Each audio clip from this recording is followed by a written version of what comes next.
There once was a time where influencer brands seemed to be doing better than some of the most loved brands in stores like Sephora. During the peak of the beauty gurus on YouTube, creating your own brand off the audience you've built was kind of just like the standard next step that most influencers took. Over the years, we've seen many influencer brands come and go, with very few actually turning into success stories. Today, we're going to talk about some recent influencer brands that are closing down, as well as some that may not be doing too well. It's a mess, so let's get into it.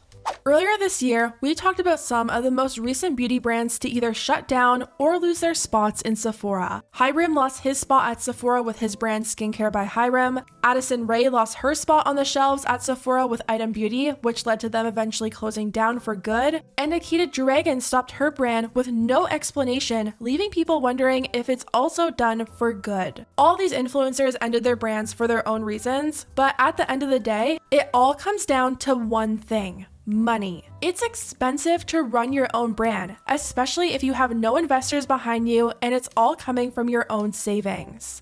Manny MUA and Laura Lee are two influencers who have their own long-running companies, with Manny having his Lunar Beauty and Laura Lee with her Laura Lee Los Angeles and her newest venture, Minim LA. Now, when I think of these long-running brands like Laura Lee Los Angeles and Lunar Beauty, I just assume that they were highly profitable, especially Lunar Beauty. A lot of people rave about Lunar Beauty and the quality of products that Manny is producing. It's very clear from Manny's content that he puts a ton of time and effort into Lunar Beauty, so I thought Lunar would be his main source of income and YouTube was just kind of like a side thing that he does to keep his audience alive, but that's actually not the case.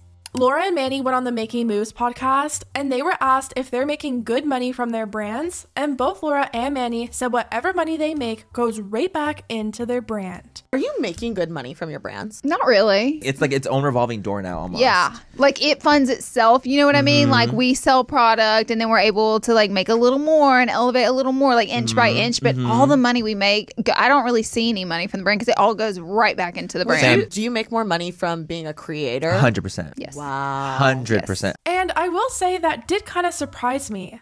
I think a lot of influencers go into trying to be entrepreneurs thinking that they're going to be millionaire brand owners within like a year, but clearly that's not the case, especially for the influencers doing it on their own. It makes me wonder how long they can really go on putting all this effort into a company that's not allowing you to take a paycheck from it all these years later. I could see a startup brand needing every cent that it makes to be put back into the brand for it to grow, but both Manny and Laura are years into this by now, and I know that they put a ton of work into their brands. On their podcast, they've talked about all these photo shoots that they do for the launches and ordering product and the work that goes into them and just how much they care about their brands. And I mean, clearly they love what they do or else they wouldn't be doing it, but that's a lot of time to put in without being able to pay yourself. It just goes to show you how expensive it is to do this on your own, and probably why we see a lot of these influencers take deals with bigger parent companies, even if it does mean giving up a percentage of their ownership in the brand.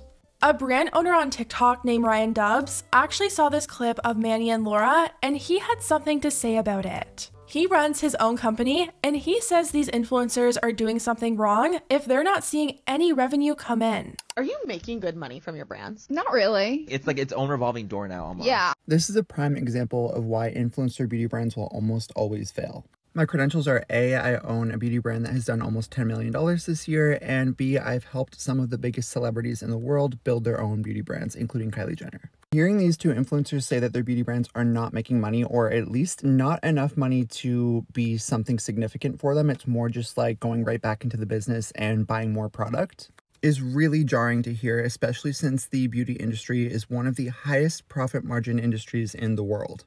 There's absolutely nothing wrong with these creators and their brands. I'm sure the products are great, but the problem is definitely their teams. As somebody who's worked with some of the biggest beauty influencers in the entire world, I can tell you 1000% it's the team's fault.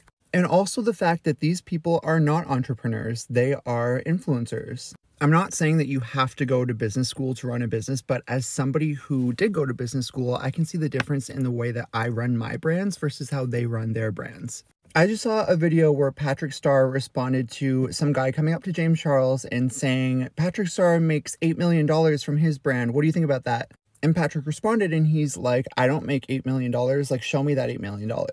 Patrick Boo, your brand is in every single Sephora. That's a dream for my brand. I hope to get there one day. But if you're not making $8 million net income, there is a serious issue with the way your business is being run.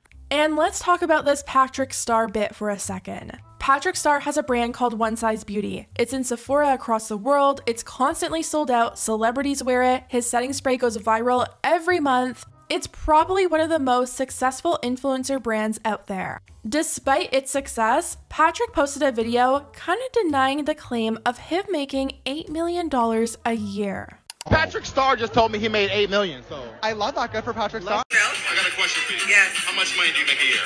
Roundabout. Money. Yeah, roundabout. The people want to know. You know, if you do the math, I'm in all stores in North America with One Size Beauty.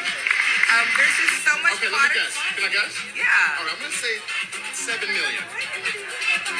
Less or more? I would love. Less? I don't know. There's so much product being sold I can't keep track. Okay. Yeah. What is the biggest beauty tip that you hear that is not true? When did I say that I make $8 million? Here's the thing about social media, just what I want to say. He came up to me with a camera already recording. You can clearly see the video. So I can't even imagine him going up to camera and saying to somebody, I don't care if it's James or just anybody, Patrick Star said he makes $8 million. What? I never said that. And if y'all happen to find that $8 million for me, let me know. And a lot of people in the comments were like, how aren't you pulling in 8 million? You're in Sephora, you're constantly sold out. What's going on? But here's the thing. I feel like people forget Patrick isn't doing this on his own. He has investors under his brand, and that's why he's one of the few influencer brands who've been able to maintain their spot in Sephora. It's expensive to meet the fulfillment requirements for Sephora. So even if One Size was making 8 million plus a year, that doesn't mean Patrick Star is seeing that kind of money himself. There's a lot of people that need to take their cut before him, so I really don't think it's too shocking that he's not making $8 million himself a year. Emma Chamberlain is another influencer who revealed that she's also not making a profit from her brand either. Emma started Chamberlain Coffee a few years ago now, and it's been really successful. She managed to get into Walmart, her fans love her stuff, but she says that she's not making any money from it. Emma says all the money that she makes goes right back into the brand. With Chamberlain Coffee, for example, I have never made a penny from it. I've only ever invested money back in. Now that's something that I'm very fortunate to be able to do, you know, but in a lot of ways, you know, Chamberlain Coffee for me at this point right now, it's not a paying job for me, right? It's something that I'm building and I have been building for the last few years because I really want to build this brand and I don't really care about the money right now. Obviously, I would love to be able to profit from it at some point because obviously, you know, I'm putting work into it and time into it, and it would be nice to have it be a part of my income, right? Naturally. So maybe it's not as uncommon that a lot of these influencers aren't necessarily getting rich off of their brands. I bet a lot of them are using all the profit they make and reinvesting it and choosing not to take a paycheck just to keep their brands alive. Another influencer brand that's officially coming to an end is James Charles Sisters Apparel. Now, I could have sworn that this closed down last year, but James just announced on his TikTok that Sisters Apparel is officially ending. Well, it's official.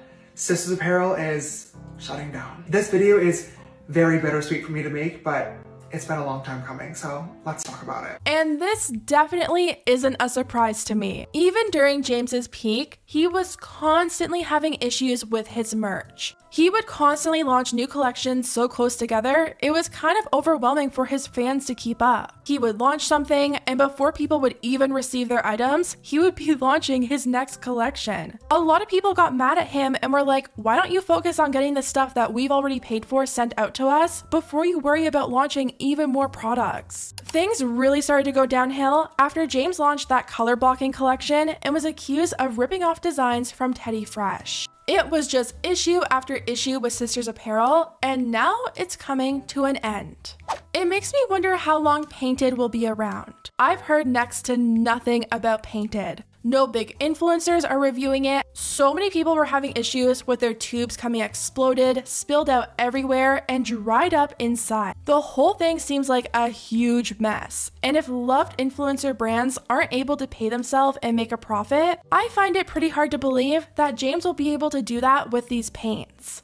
I think it's only a matter of time before Painted closes its doors for good and joins the long list of influencer brands that never made it. Anyways, guys, let me know what you think about everything down below, and I'll see you next time.